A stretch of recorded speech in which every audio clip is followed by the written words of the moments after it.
राज्यात कायदा आणि सुव्यवस्थेचा मुद्दा गाजत असताना शिक्षणाचं माहेरघर असलेल्या पुण्यातून एक धक्कादायक बातमी समोर आली आहे। पुण्यातील स्वारगेट बस स्थानकात एका 26 वर्षीय तरुणीवर चक्क शिवशाही बसमध्ये बलात्कार केल्याची घटना उजेडात आली आहे। यातील पीडित 26 वर्षीय तरुणीवर पहाटे स्वारगेट एसटी स्टँडमध्ये उभ्या असलेल्या बसमध्ये बलात्कार करण्यात आल्याची माहिती पुढे आली आहे। पुणे शहरातील वाढती गुन्हेगारी आणि महिलांवरील अत्याचारांचा घटनांचा मुद्दा तापला असताना गुन्हेगारी विश्वातून आणखी एक प्रकरण समोर आल्यानं सर्वत्र एकच संतापाची लाट पसरली। फलटणला निघालेल्या तरुणीवर स्वारगेट बस डेपोत अत्याचार। घटनेची माहिती मिळताच पोलिसांची पथकं आरोपीच्या मागावर असून त्याचा शोध घेतला जातोय। दरम्यान 26 फेब्रुवारीच्या पहाटे 5:30 वाजताच्या सुमारास पुण्यातील एसटी स्टँडवरील वर्दळीच्या परिसरात ही घटना घडल्यानं सर्वत्र खळबळ उडाली आहे। पुढे आलेल्या माहितीनुसार 26 वर्षीय तरुणी काल पहाटे पुण्याहून फलटणला निघाली होती। त्या दरम्यान बस स्थानकात ही घटना घडली। गुन्हा घडल्यावर दत्तात्रय गाडे हा आरोपी फरार झाला असून त्याचा शोध पोलिसांकडून घेतला जातोय। पीडित तरुणीला चुकीची माहिती देऊन बसमध्ये अत्याचार। पुढे आलेल्या माहितीनुसार यातील संशयित आरोपी दत्तात्रय रामदास गाडे असं आरोपीचं नाव आहे। तो अद्याप फरार आहे। त्याच्यावर शिक्रापूर आणि शिरूर पोलीस ठाण्यात गुन्ह्याची नोंद आहे। स्वारगेट बस स्थानक शहरातील सुरक्षित बस स्थानक समजलं जातं, तर 24 तास इथून बसेस जात असतात। दरम्यान बस स्थानकात पीडित तरुणीला चुकीची माहिती देऊन डेपोत थांबलेल्या शिवशाही बसमध्ये नेऊन तिच्यावर अत्याचार करण्यात आला असल्याचं पुढे आलं। स्वारगेट बस स्थानकात ही घटना पहाटे 5:30च्या सुमारास घडली आहे। स्वारगेट बस स्थानकातील सुरक्षेचा प्रश्न ऐरणीवर। मिळालेल्या माहितीनुसार हा आरोपी रेकॉर्डवरील असला तरी स्वारगेटला इतक्या गाड्या असताना ही घटना कुणालाच कशी कळली नाही हा प्रश्न आहे। यामुळे स्वारगेट बस स्थानकातील सुरक्षेचा प्रश्न ऐरणीवर आलाय। सध्या आरोपीला शोधण्यासाठी पथकं रवाना झालेत, अशी माहिती पोलिसांकडून देण्यात आली। कालच्या घटनेसंदर्भात तुम्ही काय सांगणार?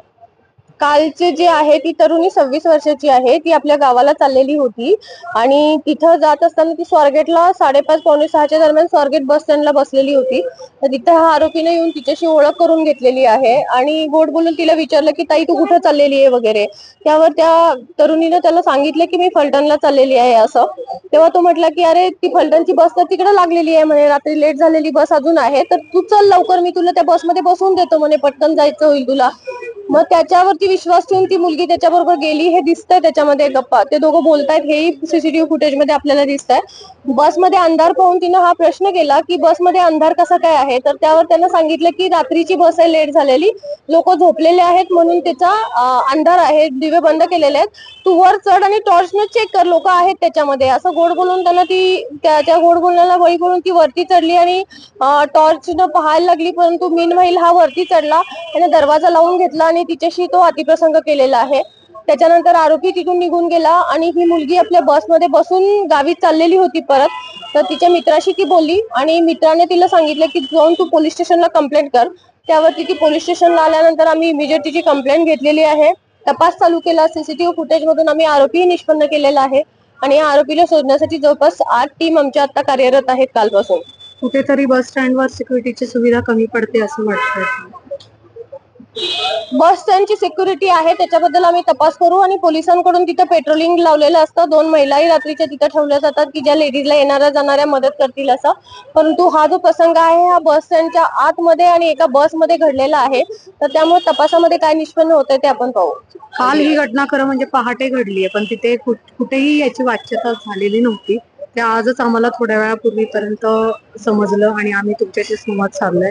याबद्दल काय म्हणजे आता ही जी घटना जर त्या मुलीच्या बॉयफ्रेंड कडनं जर इथपर्यंत समजली नसती तर कदाचित ती गहाळही झाली असती, म्हणजे याबद्दल काय वाटतं तुम्हाला? गहाळ तर 100% होण्याचा प्रश्न नाही येत मॅडम, कारण याच्यामध्ये कंप्लेंट दाखल झालेली आहे, त्याच्यावर तपास चालू आहे, पोलीस त्याच्यावर कार्य करत आहेत, त्यामुळे तिचं कॉग्निझन्स कमी झालं असतं असं 100% नव्हतं मॅडम। परंतु कसं असतं की काही वेळेला मुलींचा पण विचार करावा लागतो। तिच्या घरच्यांचंही म्हणणं होतं की आमची मुलगी अनमॅरिड आहे, त्यामुळे ही गोष्ट कुठं कळली नाही पाहिजे, त्याच्यासाठी आम्ही स्वतःहून तर पत्रकारांना ह्या गोष्टी सांगू शकत नाही। या प्रकरणामध्ये ती व्यवस्थित आहे, फिजिकली आणि मेंटली पण ती कूल आहे। मी स्वतः तिच्याशी बोललेले आहेत, आमच्या ऑफिसर, लेडीज ऑफिसर, स्टाफ त्यांच्या कंटिन्युअस बरोबर आहे, त्यांचे स्वतःचे घरचे लोकही त्यांच्या बरोबर आहेत। धन्यवाद, थँक्यू। असल्या गोष्टी नाही विचारायचं।